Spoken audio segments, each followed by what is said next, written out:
यो चाहिँ हाम्रो एउटा ग्रिन हाउस स्मार्ट ग्रिन हाउसको मोडल हो अब यसमा चाहिँ के छ भन्नुपर्दाखेरि चाहिँ एउटा ह्युमिड सेन्सर छ यहाँ देखाउनु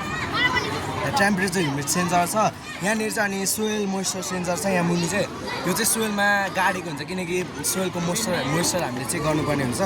अनि यो हामीले पङ्खा पनि राखेको छौँ अनि यहाँ एउटा ब्रेडबोर्ड छ अनि यहाँ अरू के अरे मेगा आर्डियोनो अनि यसको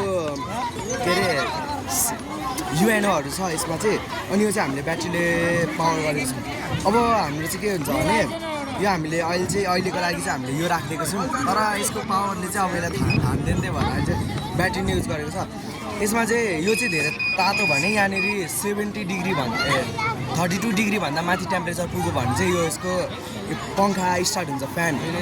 यो फ्यान स्टार्ट भइसकेपछि अब यहाँको तातो हावा बाहिर जान्छ है त्यो पछाडि चाहिँ के हुन्छ भने यहाँनिरदेखि सोइलको मोइस्चर चेक गर्छ सोइलमा मोइस्चर अलिक कम छ भने चाहिँ यो यसले यहाँबाट पानी तान्छ यो बल्बबाट पानी तान्छ अनि पानी तानेर चाहिँ अनि यहाँनिर ल्याइदिन्छ अनि ठिक्कको जबसम्म ठिक्कको के भन्छ ह्युमिडिटी हुँदैन प्लान्टहरूको लागि तबसम्म यसले पानी हालिदिन्छ होइन पानी हालिदिइसकेपछि अब